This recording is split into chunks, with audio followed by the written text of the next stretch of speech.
I know it's a very, very true thing that we need to be reminded more than we need to be instructed. And it's true of every aspect of our lives. I bet that you probably already know much of what you need to be successful. And whatever maybe you don't know, probably pretty easy to learn, but most of it, you already know. It's just a matter of, am I putting this into practice or not? And today, what I wanted to talk about something which is very foundational and has been very foundational to my life, specifically my career. And that's been very foundational because it's been so foundational to me and my life and my career. It's been very foundational to the lives of the people that I've directly worked with as a financial advisor, the lives of people that advisors that I have coached, have worked with. So you get the idea. So quickly about me because I'm with me every day. So I'm well aware of who I am and what I do. And I don't know that I reintroduce myself enough on the show. It's been 2,200 episodes or whatever it's been. And there's no reason for me to talk about myself that much. The guests are the star of the show. But briefly about me, I uh, got into as my first job out of college financial services with a company called New York Life. And again, it was my first job. I knew nothing about financial services or insurance or investing or anything like that. I was a political science major, but it sounded like something I could do. So that was in 2001. However many years that has been. It's been a long time. Was with New York Life as an agent for 7 years, so working with clients. And then I went into management with them. And that meant recruiting and developing and managing and training new financial professionals. Did that all told for 6 years. From there, I moved on and started my own financial firm. And today I focus on 401k plans for companies and I do a lot of financial wellness. So I've got a company called Money Alignment Academy, and we do financial wellness programs, programming for the employees of companies. Do a lot of speaking on that topic. I write books. Obviously, I do podcasts and all that good stuff. Honored to be named to Investopedia's list of the top 100 financial advisors in the United States 5 years in a row. So that's kind of a little bit about me. But getting back, what I wanted to talk about today are the three stages of our financial lives. We are all unique individuals. You are a very, very unique person. Nobody is like you. Nobody will ever be like you. We all go through the same three stages of our financial lives, and those are protection, accumulation, and distribution. When you talk about personal finance, there's a lot of abstract stuff going on there. There's just a lot of stuff going on there. And so it's difficult to kind of get it all into a container. And that's one of the things that's helpful about protection, accumulation, and distribution is we can segment out all the different important planning considerations or things to be thinking about in each one of those stages. And so it's easy to talk about it and communicate. If you are a financial professional, I would encourage you to become comfortable with this talk because, or this language or these concepts, because it helps people to better understand them. And if you are not a financial professional, but a user of financial things, if you use money occasionally, as most of us do, isn't that funny? I use money every day, many times a day, and still maybe not the best at it. But that's just a very human thing. So for all of us, I think it is a track to run on. It helps us to understand this is where I'm at, this is where I want to go. These are steps in a process that if I follow, I'll probably end up getting close to where it is that I want to go. So before I go any further, I'm going to keep doing all these qualifiers over and over again. Hopefully, this last one. I'm fortunate to have made a lot of great financial decisions over the course of my life. And I made all the dumb financial decisions. So I share that just to let you know, wherever you are at, I'm confident I can help you get to where you want to go. I always try to, unless I forget, say that at the top of every presentation that I give because I want people to know that I am extremely fallible. I've made tons of dumb mistakes, and I'm evidence that you can overcome these dumb mistakes. To which recently somebody said, "Yeah, which dumb mistakes have you made?" And it's so funny. I'm doing a virtual presentation and you see the questions as they're popping up. And this gentleman wrote that. I'm like, oh, and you sort of wonder why he's asking, but he's probably just curious. So happy to share that. I spent the majority of my 20s in and out of credit card debt. So using credit cards and rolling balances over from one month to the next, which is just a recipe for financial in success, non-success. It's not a recipe for financial success. I lived paycheck to paycheck. So some months I would make no money at all, and other months I would make a good amount of money, and sometimes it was just sort of blah. I'd never tracked my cash flow. I never kept a budget. So fundamentally, I was just ignoring my finances. That's sort of the bottom line.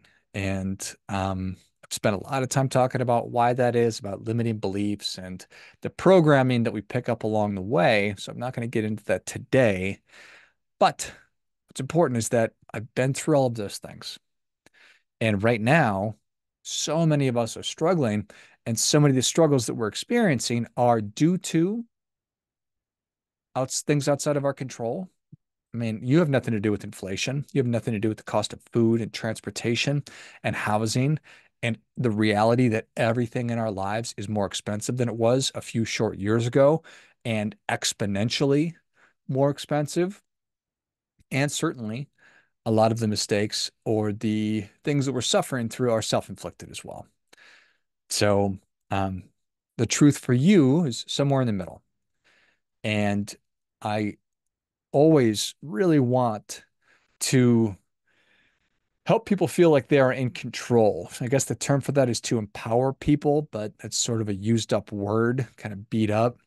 I want you to feel like you have locus of control, that you have control over your future, that you have the ability to do something and influence and affect the direction of your life because you do. I believe that every single one of us is absolutely worthy of the financial life that you want. You're even deserving of the financial life that you want, but none of us are entitled to it. So it's there for you. And today, it's my desire to take you through this framework or these three stages, and hopefully that will help you get closer to where it is that you want to go. I'm interested in helping you get better at money so you can live how you want. The whole idea of this show is get better, live how you want. So you marry those two, you marry that with my work, which is the money piece. Here we are. So we all go through the same three stages of our financial lives. The first is protection. And this is where you want to set the foundation. Because when you're going to build anything, if it's the house that you're living in, the building that you're living in, we're talking about your physical health or your financial life, you have to build it on a strong foundation. Because without that, the rest of it just doesn't matter. Doesn't matter. Storm comes along, hurricane comes along, something happens. If you're not built on a strong foundation, your house is going to be flat. You will be broke. You'll be in a bad place. So you have to have a strong foundation. When we're talking about our personal finances, your foundation is built on cash flow, budgeting, um, insurance, and legal documents. So I'll go through each one of these briefly, but you have to have a personal budget. A budget is simply a plan for your money. So foundational, something I've resisted, still don't love it, but appreciate it for what it is. It is a plan for your money. There's lots of different ways to effectively budget. Um, and I could put some resources into the notes of the show to help you with that. But you can also go to my company's website for questions on any of these things, and that's moneyalignmentacademy.com. We've got a lot of free resources there for you. So, got to have a budget. You have to track your cash flow. That's simply understanding money in, money out. And while it's very simple, it's not an obvious thing, and too few of us actually know how much money we have coming in, how much we have going out. Fewer still know what the value of our assets are and what the amount of liabilities, so the debt that we have. We need to have those numbers down. From an insurance standpoint, I need to have disability insurance, which protects my ability to earn an income. So if I get hurt, I can't work, or sick, I can't work, is my money going to dry up? And how long can you go without a paycheck? So disability insurance protects your income. Life insurance, that protects your loved ones. So should something happen to me, God forbid, my family be taken care of because I own life insurance. And if I die, the death benefit will be paid to my wife, who will then take care of our children, as she already does. Long-term care insurance pays for the cost of skilled care should I need it as I get older. I'll be turning 46 this year. So, gosh, how did that happen? How are any of us getting any older? But the reality is it's happening to all of us, and all of us, God willing, again, will one day be older versions of ourselves. And should we need care, should I need some form of care, which the odds are pretty good, I would like to be able to receive those on my term, that care on my term. So long-term care insurance pays for the cost of receiving that care. Property and casualty insurance protects our stuff. So obviously you have car insurance and homeowners insurance, and today we have insurance on our phones and our computers and everything else. So we need to make sure that we have that. I think that identity theft protection and insurance is an essential component to our financial foundation these days because there's so much of that going on. We can also add credit, being a good steward of our credit onto the foundation of the protection piece. So knowing what your credit score is, reviewing your credit report on an annual basis to make sure that there's no discrepancies on there, because there are a lot of discrepancies on there.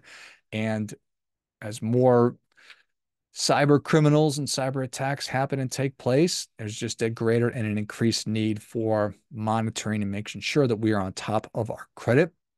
Legal documents are really important. If you happen to own a business, it's prudent to have an entity set up like a limited liability company or an S corporation, something along those lines. If I think that everybody should have a simple will done, and you can get that done for free. There's plenty of resources. Throw into your favorite search engine, will template, something like that. How do I set up a will? And there's a lot of free resources you can simply print and fill out and get notarized. If you have kids, you really do need to get a will. It's going to help you with guardianship, which will determine who will take care of your kids should something happen to you. So it's important to have those kinds of conversations, because just because you assume that somebody's going to take care of your kid doesn't mean that they are in a position to do that. So there's just a lot of planning that it's prudent to think about and to go through that. Let's see. I think that that's probably most of them: life insurance, disability insurance, long-term care insurance, property and casualty insurance, all of these things, wills, trusts. A trust is a legal document that controls the distribution of things. So a will says, this is what I would like to see. A will determine your health care directives, as they're called, end of life care. If you become incapacitated and can't make decisions for yourself, who will make those decisions? What do you want to happen? That's where those healthcare directives, powers of attorney come in. Who will take care of your finances if you're not in a position to do that? Who do you trust to do that? And then, like I said, the trust, if you have substantial assets, or you have assets and you're concerned with where they're going to go when you are gone, you can name beneficiaries in a will, but those are just your wishes. A trust legally distributes your stuff to your beneficiaries. That shows succession. It's very, very popular, and just goes to show no matter what you think is going to happen when you're gone, people are going to fight over money. It's a gross, disgusting reality. And so if you own a business, if you have assets, it is an act of love, from my perspective, to do this kind of planning. So it helps to keep your family in as intact as it possibly can be after you're gone. Some people think about that as I'm just being so controlling and I'm, being too maternalistic or paternalistic. And I say the opposite. I say that um, it's like discipline equals freedom. It is that you are essentially ensuring that your family will be able to continue on without having to fight and struggle over ownership or getting money because you will have thought about all of those contingencies and put plans in place for doing so. And I think that the good news there is there are now a lot of new providers that have had the effect of driving down the cost of this kind of planning, also known as estate planning. So lots of different ways to do that as well, and a lot of great resources. So there you go. There is your foundation. That is the foundation of your financial world. From there, second step, now that you have your foundation set, you want to start saving money for things. So second stage, stage number two, we all go through is accumulation. This is where, again, you want to be saving money for things.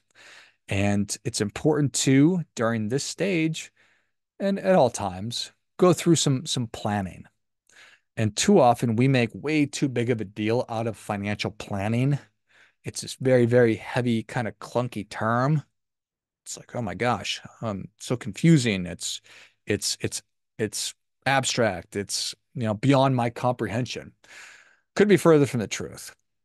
You make financial plans all the time. If you went and traveled this past summer, you made financial plans. You decided where you were going, how you're going to get there, where you were going to stay, where you were going to eat, what you were going to do while you were there, all of those things. That's all financial plans. It's a matter of what is it that I want? It's a matter of when do I want it? How much is this going to cost? And how much do I need to be saving right now? You've essentially created a financial plan right there. A different way to think about that is you look at where you are, you look at where you want to go, and then you close that gap. That's really what financial planning is. So you're perfectly capable of doing these things. There are wonderful financial calculators and computer programs online. If you work at a company that happens to offer a 401k, they will no doubt offer you wonderful resources on how to determine how much you need to be saving today in order to get the result that you want for your future. So again, kind of an abstract thing, but we need to figure out when it is you would like to be able to step away from full-time work. You can tell me that you're never going to stop working. I'm going to say, awesome. Let's still plan so that you make work optional.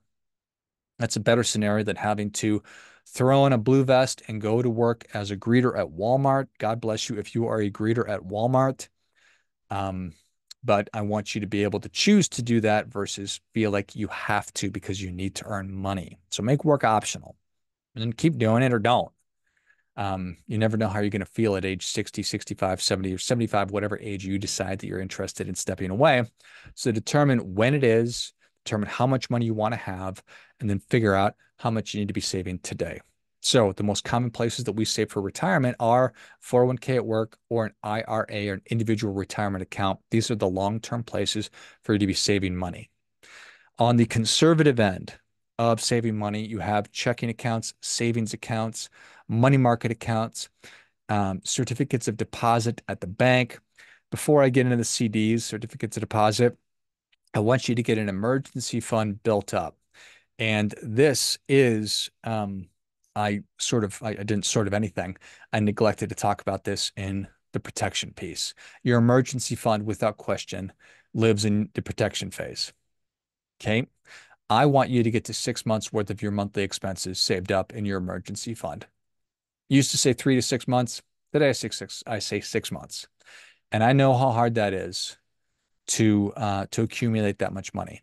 But I also know that there's immense value in having accumulated that money because once you are or you've got 6 months worth of living expenses saved in cash in the bank, once you're credit card debt free, it's an incredible feeling. You're saving money. That's financial peace of mind right there.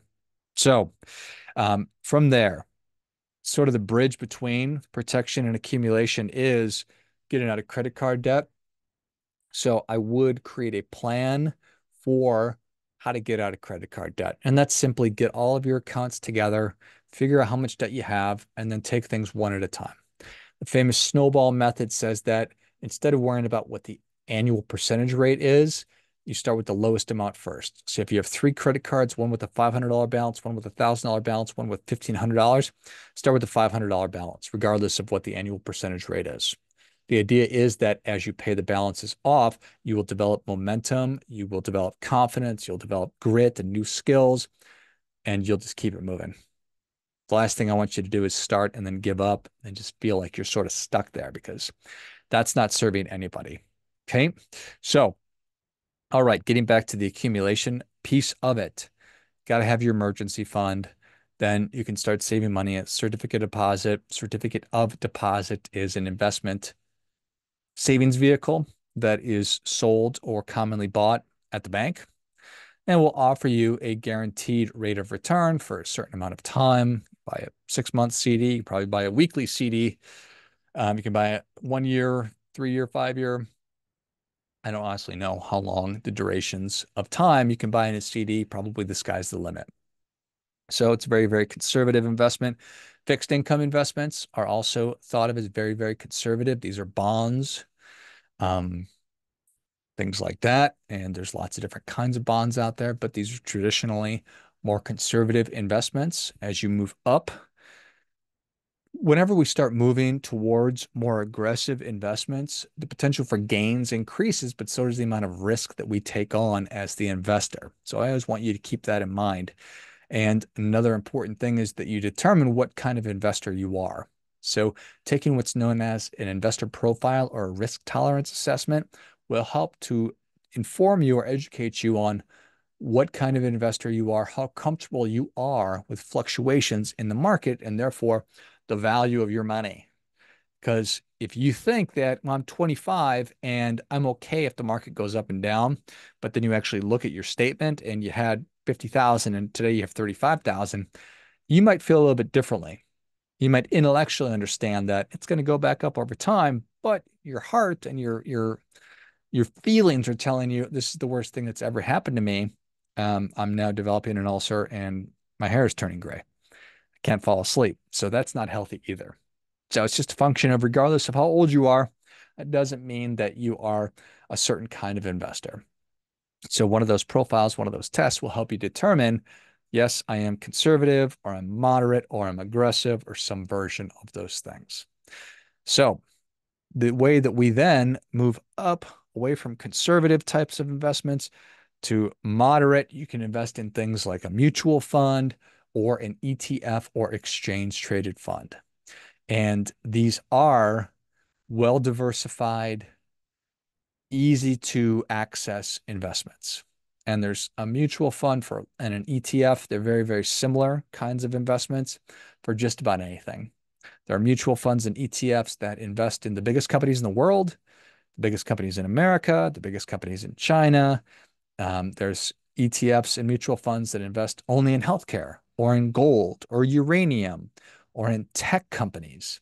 So literally the sky is the limit again. I hope I don't say that 7 or 8 more times, but you never know. But just to give you an idea. So those are a lot of the different ways. And mutual funds, some can be very conservative. Some are fixed income mutual funds. So they invest in bonds. So you're not having to go and buy individual bonds. And then you have very, very, very aggressive mutual funds that are investing in small companies in what's known as an emerging market. So you think about a safe company is, theoretically speaking, a company like Coca-Cola, whereas a smaller company, a startup, an emerging company in a country in Africa would be probably considered to be a very risky investment, but with much greater upside. So you get the idea. There's mutual funds for all these different types of investments. Then as you keep going up the pyramid of risk, you can invest in things like stocks. So you can go buy individual shares of your favorite company. So if you think that Starbucks is an awesome company, I certainly think that they're an awesome company just because I drink their coffee. Or maybe you think Google is, or maybe you think that XYZ company is. You can certainly go and buy individuals, or you can buy shares of stocks. Now, when you think about when you go buy a mutual fund, you buy one share of a mutual fund, you're potentially buying a small piece of hundreds of different companies. If I buy a share of Starbucks, I own one share of Starbucks. So it's a much more concentrated investment, therefore making it riskier. My upside is potentially greater, but I could also lose all my money.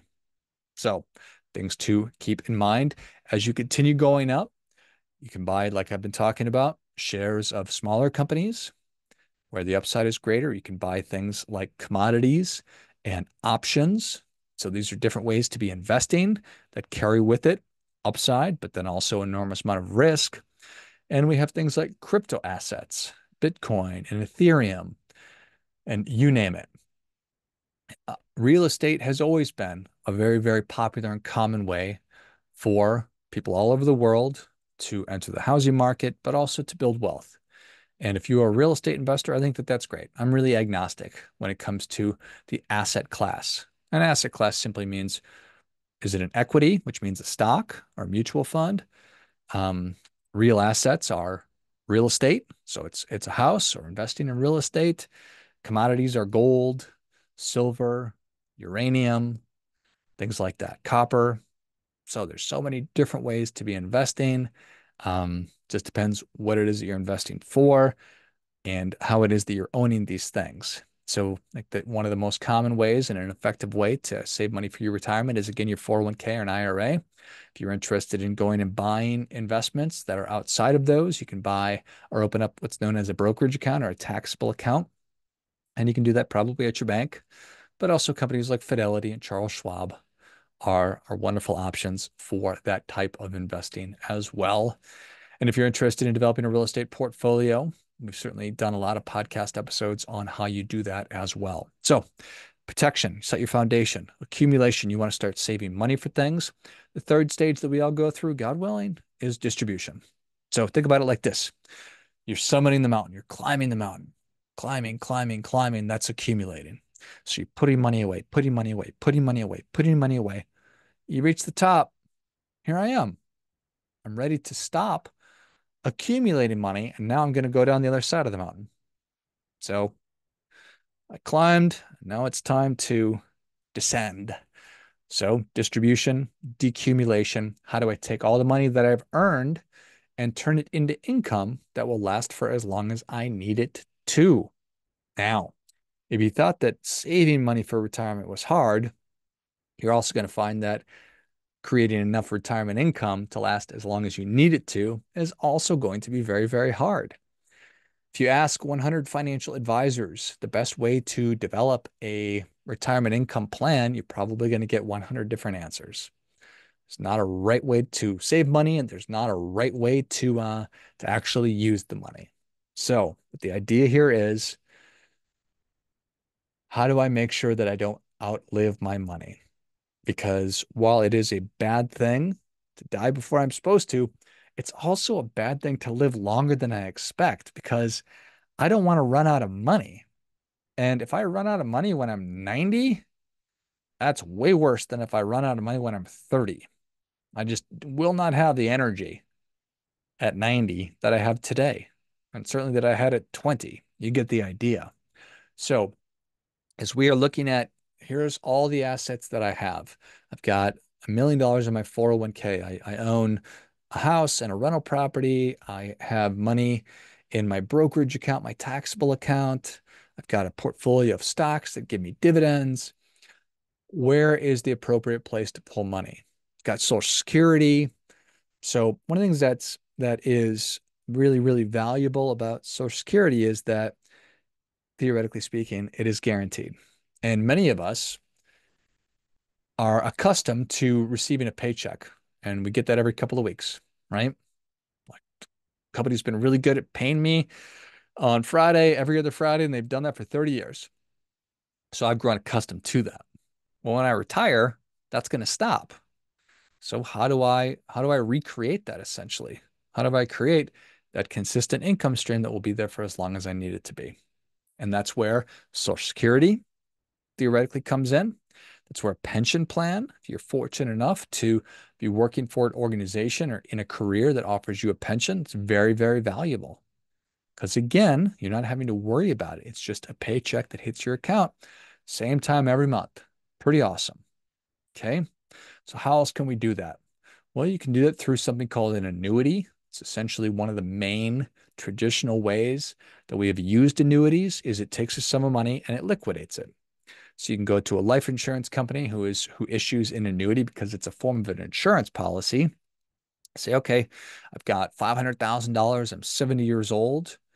If I give you this money, how much will you give me back? And they'll say, okay, based on your age, they go through actuarial tables, life expectancy, and all this kind of stuff. They say, okay, based on your age, the amount of money you just gave me, we'll give you $2,000 for the rest of your life. Okay, great. $2,000 a month for the rest of my life. It'll show up in my bank every couple of weeks. Cool. So obviously, there's a lot that goes into that. And don't quote me on my numbers because I'm just making things up off the top of my head, but hopefully you get the idea. So it is a function of setting the foundation, saving money from our retirement and whatever my other goals and objectives are, and then designing retirement income that's going to be there for as long as I need it to. So, do you move from one stage to the next to the next? Not necessarily, because you're probably going to be saving money when you're 20 years old or 25 or whatever, as you are developing your financial foundation.